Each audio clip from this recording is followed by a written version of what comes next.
एक समय की बात है, एक गांव में बहुत ही अमीर एक सेठ रहा करता था। उसके दो बच्चे थे, एक लड़की और एक लड़का। लड़की का नाम पिंकी और लड़के का नाम रोहन था, और साथ ही उसकी बीवी कुसुम भी रहा करती थी। सेठ अपने लड़के से बहुत ही ज़्यादा परेशान रहा करता था, क्योंकि वो ना तो कोई काम करता और बहुत ही ज़्यादा आलस करता था, जिसकी वजह से सेठ को बहुत ज़्यादा टेंशन होती थी। सेठ ये चाहता था कि मेरा बेटा एक जिम्मेदार आदमी बने और उसे पैसों के मूल्य का एहसास हो कि वे कितनी मुश्किल से कमाए जाते हैं। एक दिन सेठ अपने बेटे से बोलता है, अरे बेटा रोहन, आज तुम कुछ पैसे कमा कर लाओ। तुम बाहर जाके काम करके आओ, तभी तुम्हें आज खाना मिलेगा, नहीं तो तुम्हें आज शाम का खाना नहीं मिलेगा। यह सुनकर रोहन बिल्कुल चौंक जाता है और डर जाता है। उसे अब समझ नहीं आ रहा था कि वो करे तो करे क्या, बड़ी ही मुश्किल में फंस गया था। फिर वह रोता हुआ अपनी माँ के पास जाता है। मामा, पिताजी ने आज मुझसे पैसे कमाने के लिए कहा है। अब मैं कैसे कमाऊं पैसे? मुझसे तो कोई काम भी नहीं आता है। और माओ की तरह बेचारी उससे भी नहीं देखा गया अपने बच्चों को रोता हुआ, तो वो उसे एक सोने का सिक्का दे देती है और भेज देती है।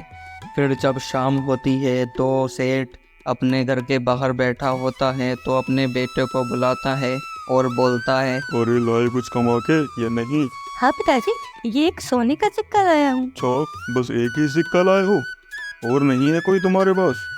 चलो ऐसा करो, इस सिक्के को इस कुएं में फेंक दो। फिर रोहन जाता है और उस सिक्के को कुएं में फेंक देता है। सेठ समझ गया था कि वो न हो ये मेरी बीवी ने ही इसे दिया है, इसीलिए वह अगले दिन ही अपनी बीवी को उसके मायके भेज देता है। और वह अपने बेटे से फिर दोबारा बोलता है, अरे रोहन जाओ, आज फिर जाओ और फिर कुछ ना कुछ कमा के लाओ, और कमा कर ही लाना, कभी खाली हाथ आ जाओ। खाली हाथ आए तो तुम्हें खाना नहीं मिलेगा। फिर बेचारा रोहन रोता हुआ अपनी बहन पिंकी के पास जाता है। वह भी उसे 1 रुपया दे देती है और फिर शाम को वो अपने पिताजी के पास आता है। पिताजी उससे फिर दोबारा यही बोलते हैं कि इस सिक्के को कुएं में डाल दो। वह फिर इस सिक्के को कुएं में डाल देता है और फिर अगले दिन ही वह अपनी बेटी को भी अपनी बीवी के पास भेज देता है और अपने बेटों को बुलाकर फिर बोलता है, अरे कल तो तुम्हें तुम्हारी बहन ने सिक्के दे दिए थे, अब कौन देगा? अब तो मैंने उसे भी भेज दिया है।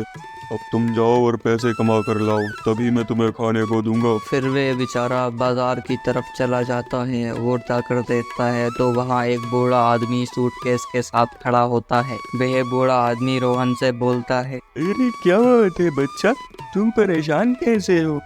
बड़े परेशान लग रहे हो, कोई बात है क्या? हाँ, मैं यहाँ काम ढूंढने के लिए आया हूँ, लेकिन मुझे कोई काम नहीं मिल रहा है। अच्छा, तो तुम चलो ऐसा करो, तुम ये मेरा बैग उठाकर मेरे घर तक ले चलो, मैं तुम्हें 5 रुपए दूंगा। अच्छा ठीक है, चलो मैं ये बैग तुम्हारे घर तक ले चलता हूँ, फिर तुम मुझे 5 रुपए दे देना। फिर रोहन उस आदमी का सामान वहाँ से लेकर उसके घर तक पहुँचा देता है और फिर वह आदमी उसे 5 रुपए दे देता है। वह 5 रुपए लेकर अपने पिताजी के पास आता है। उसके पिताजी फिर उससे पूछते हैं, अरे आज कितने पैसे लाए भाई? आज कोई काम हुआ या ऐसी घूम घाम कर आ गए? आज खाना नहीं मिलेगा। अरे नहीं पिताजी, आज मैं 5 रुपए कमा कर लाया हूँ और बहुत मेहनत से कमा कर लाया हूँ। अच्छा, तो चलो ऐसा करो, इन पैसों को कुएं में फेंक दो। ये सुनकर रोहन बहुत ही ज़्यादा गुस्से में हो जाता है और वह बोलता है, अरे पिताजी, आप ये क्या कह रहे हो? मैं इतनी मेहनत से पैसे कमा कर लाया हूँ और तुम कह रहे हो डायरेक्ट इन्हें कुएं में फेंक दूं? ऐसे कैसे कुएं में फेंक दूं मैं इन्हें? फिर उसके पिताजी मुस्कुराते हैं और बोलते हैं, राहुल, मेहनत का फल पता चला किसको कहते हैं? पहले तुमने 2 बार पैसे कुएं में फेंक दिए, क्योंकि तुम वह अपनी बहन से और 1 बार अपनी माँ से लाए थे। ये तुम्हारी मेहनत के पैसे थे, इसलिए तुमने इन्हें नहीं फेंका। अब समझे मेहनत का फल किसे कहते हैं? हाँ हाँ पिताजी, आगे से अब मैं कभी कामचोर नहीं बनूंगा, हमेशा काम मेहनत से